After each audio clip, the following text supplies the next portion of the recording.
Student, তোমরা যারা ক্যালকাটা ইউনিভার্সিটির আন্ডারে সেমিস্টার 6-এর ছাত্রছাত্রী আছো এবং তোমাদের বাংলা সাবজেক্টটা পাস কোর্সে ডিএসসি B2 পেপার হিসাবে আছে, তোমাদের জন্য আজকে ক্লাসটা খুবই গুরুত্বপূর্ণ। আজকে ক্লাসে তোমাদের 100% কমনযোগ্য সাজেশন নিয়ে আলোচনা করব। তোমরা অনেকে রিকোয়েস্ট করেছো যে স্যার আমাদের বাংলা জেনারেল ডিএসসি B2 পেপারের সাজেশন দিন। আজকে তোমাদের 100% কমনযোগ্য সাজেশন নিয়ে আলোচনা করব। আমি স্ক্রিন রেকর্ডের মাধ্যমে সাজেশনটা আলোচনা করছি, তোমরা দেখে নাও। আরেকটা বিষয় এখানে বলার আছে, তোমরা চাইলে স্টাডি মেটেরিয়াল পারচেস করতে পারো। এই যে সাজেশনটা তোমরা দেখছো, এই সাজেশনের ওপর তোমরা অ্যান্সার অর্থাৎ স্টাডি মেটেরিয়াল পারচেস করতে পারো। স্টাডি মেটেরিয়াল পারচেস করার জন্য স্ক্রিনে যে নম্বরটা দেখতে পাচ্ছ ওই নম্বরে যোগাযোগ করে স্টাডি মেটেরিয়াল পারচেস করতে পারবে। এছাড়া তোমরা যদি বলো স্যার আমরা কোন বই পড়তে পারি এই পেপারটার জন্য, তোমরা বামার বই পড়বে। বামা, ঠিক আছে, বয়াকা ময়াকা র, বামার বই হচ্ছে বেঙ্গলিতে খুব ভালো বই, ঠিক আছে, তোমরা বামার বই পড়তে পারো। তবে বই পড়লে কি সেখানে প্রশ্নগুলো আর কি আমাদের স্টাডি মেটেরিয়ালে যেভাবে পরপর সাজানো থাকে, তোমাকে সেখান থেকে কিন্তু খুঁজে নিতে হবে, ঠিক আছে। কিছু প্রশ্ন একটা বইয়ে পাবে, কিছু প্রশ্ন আরেকটা বই পাবে। এইভাবে তোমাদের কাছে যাদের কাছে কম সময় আছে, তোমরা ভাবছো যে আমরা কম সময়ের মধ্যে প্রস্তুতি নেব, তোমাদের জন্য স্টাডি মেটেরিয়ালটাই বেস্ট হবে। যাই হোক, তোমরা এখন 100% কমনযোগ্য সাজেশনটা দেখে নাও।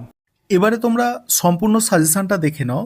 তোমাদের ডিএসসি B2 পেপার যেটা আছে সেখান থেকে প্রথমে দেখো 10 নম্বরের জন্য যে প্রশ্নগুলো তোমরা তৈরি করবে, দেখো যেগুলো স্টার দিয়ে চিহ্নিত করা আছে, এই প্রশ্নগুলো যদি কেবলমাত্র করে যাও তোমরা 80 থেকে 90% প্রশ্ন এখান থেকেই কমন পাবে। এই স্টার দিয়ে চিহ্নিত করা যে প্রশ্ন আছে, যেমন প্রথম প্রশ্ন, লোকসাহিত্যের সংজ্ঞা, লোকসাহিত্যের সাধারণ বৈশিষ্ট্য লেখো। আরেকটা বিষয় বলি, 10 নম্বরের প্রশ্ন যেগুলো স্টার দেওয়া আছে এগুলো করলে 100% কমন পাবে। 5 নম্বরেরগুলো 80 থেকে 90% কমন পাবে বা 70% কমন পাবে স্টার দেওয়াগুলো, কিন্তু এখান থেকে তোমরা 100% কমন পাবে।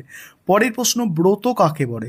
ব্রতর আধারে পুণ্যিপুকুর ব্রত পরিচয় দাও। নেক্সট, লোকছড়ার যে সমাজ জীবনে ধরা পড়েছে তা ধরা পড়ে তা উদাহরণ সহ লেখো। নেক্সট, বাংলার লোকনৃত্য হিসাবে রায়বেশের পরিচয় দাও।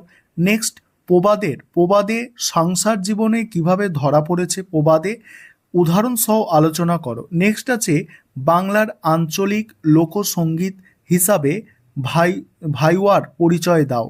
নেক্সট, লোক সংস্কৃতির সাধারণ বৈশিষ্ট্যের পরিচয় দাও। তারপরের প্রশ্ন আছে, মাঘমণ্ডলম ব্রত সম্পর্কে আলোচনা করো। নেক্সট, বাংলার লোকছড়া চর্চায় রবীন্দ্রনাথ ঠাকুরের ভূমিকা পর্যালোচনা করো।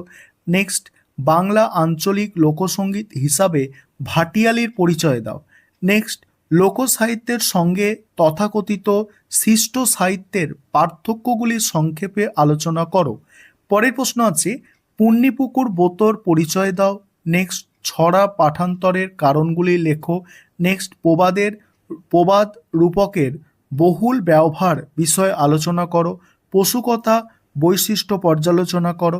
যেগুলো স্টার দেয়া সেগুলো করো, আবারও বলছি ওখান থেকেই তোমরা কমন পাবে বড় প্রশ্ন, অর্থাৎ 10 নম্বরের প্রশ্ন। 5 নম্বরের প্রশ্ন দেখো, 5 নম্বরের প্রশ্ন, মাঘমণ্ডলম ব্রত সম্পর্কে সংক্ষেপে আলোচনা করো। মোস্ট ইম্পর্টেন্ট প্রশ্ন। পরের প্রশ্ন আছে, লোক সংস্কৃতি চর্চায় টাইপ মোটিভ পদ্ধতির প্রাসঙ্গিকতা বিচার করো। নেক্সট, লোকনৃত্য হিসাবে গম্ভীরার সংক্ষিপ্ত পরিচয় দাও। নেক্সট, ধাঁধার বৈশিষ্ট্যগুলি উল্লেখ করো।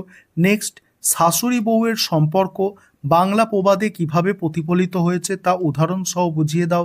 নেক্সট, লোককথার প্রকৃতি ও পরিবেশ সম্পর্কে আলোচনা করো। সেজতি ব্রত সম্পর্কে সংক্ষেপে আলোচনা করো। নেক্সট, মোটিভ ইন্ডেক্স বিষয়ে সংক্ষেপে আলোচনা করো। নেক্সট, লোকনৃত্য হিসাবে ছৌ এর সংক্ষিপ্ত পরিচয় দাও। লোকগানে ব্যবহৃত বাদ্যযন্ত্রের পরিচয় দাও। তারপরে বাককেন্দ্রিক লোকসঙ্গীতের 5টি বৈশিষ্ট্য, গম্ভীরা নৃত্যের বৈশিষ্ট্য পর্যালোচনা করো। তারপর উদাহরণ সহ ধাঁধার শ্রেণীবিভাগ করো। নেক্সট, প্রবাদ ও প্রবাদমূলক বাক্যাংশের পার্থক্য দৃষ্টান্ত সহ লেখো। এবার দেখো টিকা যেগুলো করবে, এখানে 3টে মোস্ট ইম্পর্টেন্ট বলেছি, লোক সংস্কৃতি, ছৌ নাচ, পশুকথা। বাকি দেখো পুণ্যিপুকুর ব্রত, লোককথা, গঠন বৈশিষ্ট্য, সেজুতি, রাইবেস এইগুলো টিকা আকারে দিয়েছি।